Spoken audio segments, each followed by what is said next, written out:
Las ruinas circulares, de Jorge Luis Borges, del libro Ficciones, año 1944. Nadie lo vio desembarcar en la unánime noche. Nadie vio la canoa de bambú sumiéndose en el fango sagrado. Pero a los pocos días nadie ignoraba que el hombre taciturno venía del sur y que su patria era una de las infinitas aldeas que están aguas arriba, en el flanco violento de la montaña, donde el idioma Send no está contaminado de griego y donde es infrecuente la lepra. Lo cierto es que el hombre gris besó el fango, repechó la ribera sin apartar, probablemente sin sentir, las cortaderas que le dilaceraban las carnes, y se arrastró, mareado y ensangrentado, hasta el recinto circular que corona un tigre o caballo de piedra, que tuvo alguna vez el color del fuego y ahora el de la ceniza. Ese redondel es un templo que devoraron los incendios antiguos, que la selva palúdica ha profanado y cuyo Dios no recibe honor de los hombres. El forastero se tendió bajo el pedestal, lo despertó el sol alto. Comprobó sin asombro que las heridas habían cicatrizado. Cerró los ojos pálidos y durmió, no por flaqueza de la carne, sino por determinación de la voluntad. Sabía que ese templo era el lugar que requería su invencible propósito. Sabía que los árboles incesantes no habían logrado estrangular, río abajo, las ruinas de otro templo propicio, también de dioses incendiados y muertos. Sabía que su inmediata obligación era el sueño. Hacia la medianoche lo despertó el grito inconsolable de un pájaro. Rastros de pies descalzos, unos higos y un cántaro le advirtieron que los hombres de la región habían espiado con respeto su sueño y solicitaban su amparo o temían su magia. Sintió el frío del miedo y buscó en la muralla dilapidada un nicho sepulcral y se tapó con hojas desconocidas. El propósito que lo guiaba no era imposible, aunque sí sobrenatural. Quería soñar un hombre. Quería soñarlo con integridad minuciosa e imponerlo a la realidad. Ese proyecto mágico había agotado el espacio entero de su alma. Si alguien le hubiera preguntado su propio nombre o cualquier rasgo de su vida anterior, no habría acertado a responder. Le convenía el templo inhabitado y despedazado porque era un mínimo de mundo visible. La cercanía de los leñadores también, porque éstos se encargaban de subvenir a sus necesidades frugales. El arroz y las frutas de su tributo eran pábulo suficiente para su cuerpo, consagrado a la única tarea de dormir y soñar. Al principio, los sueños eran caóticos. Poco después, fueron de naturaleza dialéctica. El forastero se soñaba en el centro de un anfiteatro circular, que era, de algún modo, el templo incendiado. Nubes de alumnos taciturnos fatigaban las gradas. Las caras de los últimos pendían a muchos siglos de distancia y a una altura estelar, pero eran del todo precisas. El hombre les dictaba lecciones de anatomía, de cosmografía, de magia. Los rostros escuchaban con ansiedad y procuraban responder con entendimiento, como si adivinaran la importancia de aquel examen que redimiría a uno de ellos de su condición de vana apariencia y lo interpolaría en el mundo real. El hombre, en el sueño y en la vigilia, consideraba las respuestas de sus fantasmas, no se dejaba embaucar por los impostores, adivinaba en ciertas perplejidades una inteligencia creciente. Buscaba un alma que mereciera participar en el universo. A las 9 o 10 noches comprendió, con alguna amargura, que nada podía esperar de aquellos alumnos que aceptaban con pasividad su doctrina, y sí de aquellos que arriesgaban, a veces, una contradicción razonable. Los primeros, aunque dignos de amor y de buen afecto, no podían ascender a individuos. Los últimos preexistían un poco más. Una tarde, ahora también las tardes eran tributarias del sueño, ahora no velaba sino un par de horas en el amanecer, licenció para siempre el vasto colegio ilusorio y se quedó con un solo alumno. Era un muchacho taciturno, cetrino, díscolo a veces, de rasgos afilados que repetían los de su soñador. No lo desconcertó por mucho tiempo la brusca eliminación de los condiscípulos. Su progreso, al cabo de unas pocas lecciones particulares, pudo maravillar al maestro. Sin embargo, la catástrofe sobrevino. El hombre, un día, emergió del sueño como de un desierto viscoso. Miró la vana luz de la tarde, que al pronto confundió con la aurora, y comprendió que no había soñado. Toda esa noche y todo el día, la intolerable lucidez del insomnio se abatió contra él.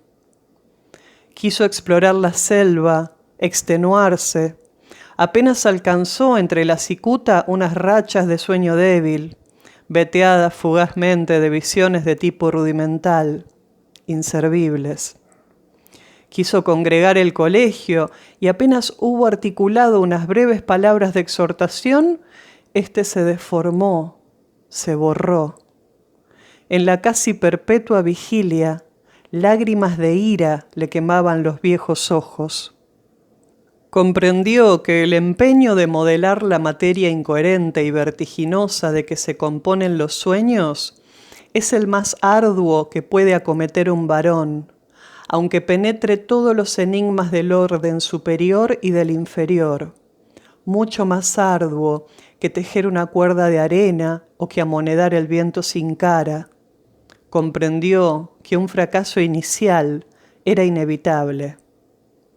Juró olvidar la enorme alucinación que lo había desviado al principio y buscó otro método de trabajo. Antes de ejercitarlo, dedicó un mes a la reposición de las fuerzas que había malgastado el delirio. Abandonó toda premeditación de soñar y casi acto continuo logró dormir un trecho razonable del día. Las raras veces que soñó durante ese periodo, no reparó en los sueños. Para reanudar la tarea, esperó que el disco de la luna fuera perfecto. Luego, en la tarde, se purificó en las aguas del río, adoró los dioses planetarios, pronunció las sílabas lícitas de un nombre poderoso y durmió. Casi inmediatamente soñó con un corazón que latía. Lo soñó activo, caluroso, secreto, del grandor de un puño cerrado, color granate en la penumbra de un cuerpo humano aún sin cara ni sexo. Con minucioso amor lo soñó, durante 14 lúcidas noches. Cada noche lo percibía con mayor evidencia. No lo tocaba, se limitaba a atestiguarlo, a observarlo, tal vez a corregirlo con la mirada. Lo percibía, lo vivía, desde muchas distancias y muchos ángulos. La noche catorcena rozó la arteria pulmonar con el índice y luego todo el corazón, desde afuera y adentro. El examen lo satisfizo. Deliberadamente no soñó durante una noche. Luego retomó el corazón, invocó el nombre de un planeta y emprendió la visión de otro de los órganos principales. Antes de un año llegó al esqueleto, a los párpados. El pelo innumerable fue tal vez la tarea más difícil. Soñó un hombre íntegro, un mancebo, pero éste no se incorporaba, ni hablaba, ni podía abrir los ojos. Noche tras noche, el hombre lo soñaba dormido. En las cosmogonías gnósticas, los demiurgos amasan un rojo Adán que no logra ponerse de pie.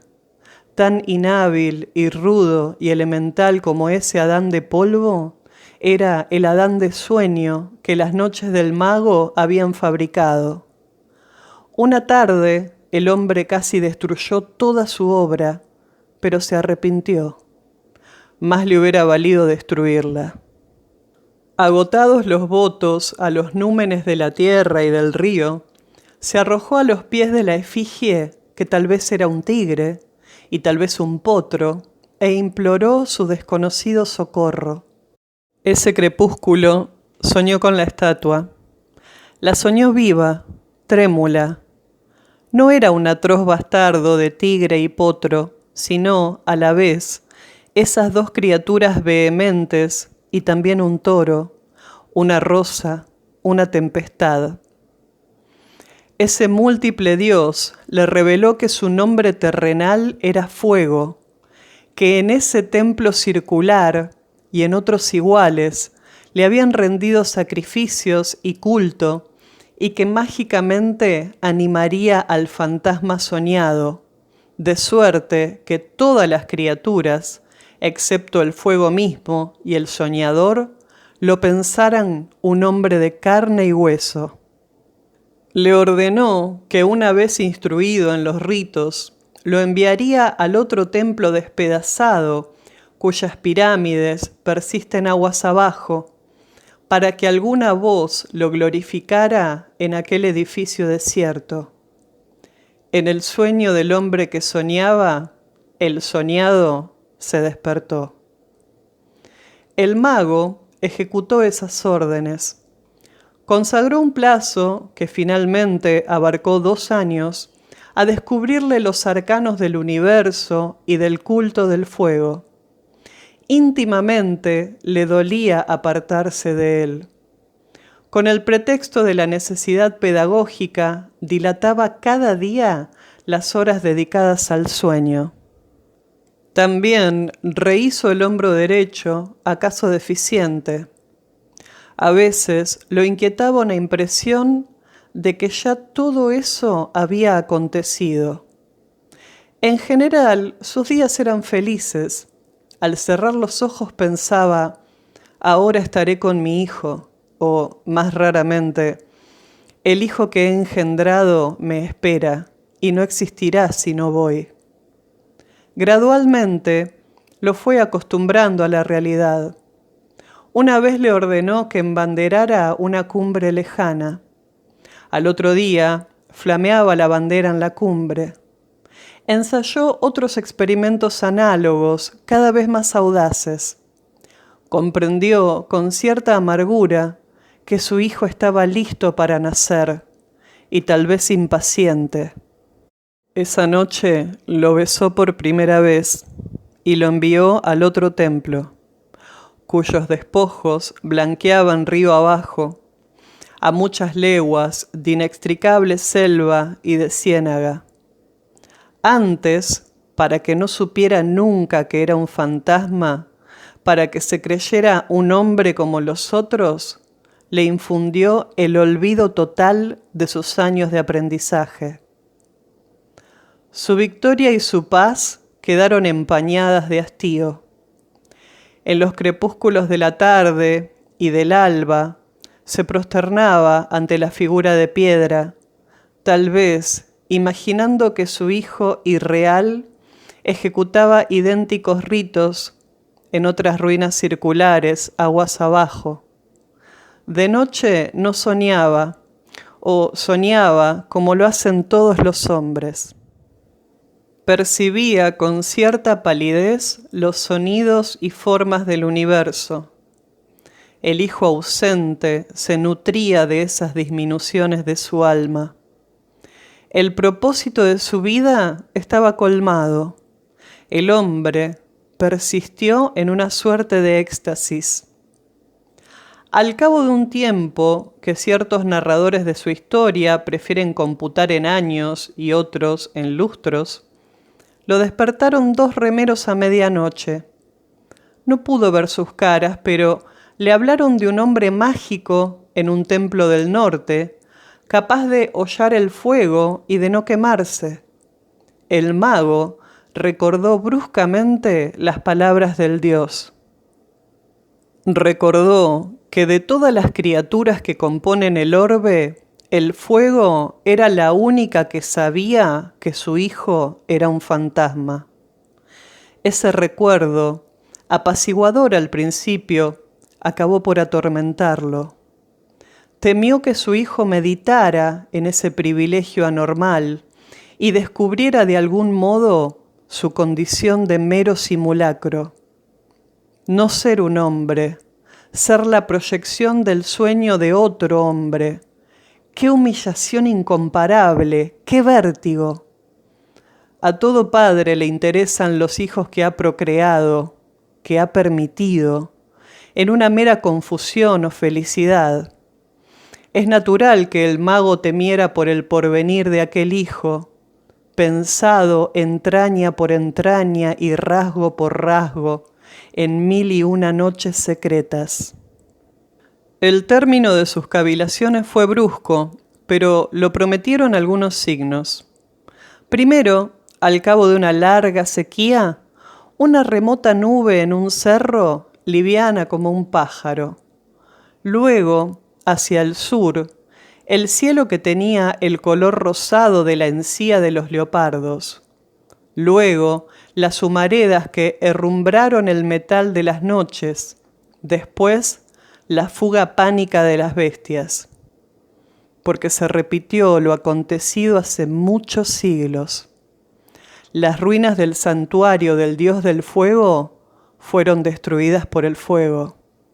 En un alba sin pájaros, el mago vio cernirse contra los muros el incendio concéntrico. Por un instante pensó refugiarse en las aguas, pero luego comprendió que la muerte venía a coronar su vejez y a absolverlo de sus trabajos. Caminó contra los jirones de fuego. Estos no mordieron su carne. Estos lo acariciaron y lo inundaron sin calor y sin combustión. Con alivio, con humillación, con terror, comprendió que él también era una apariencia, que otro estaba soñándolo.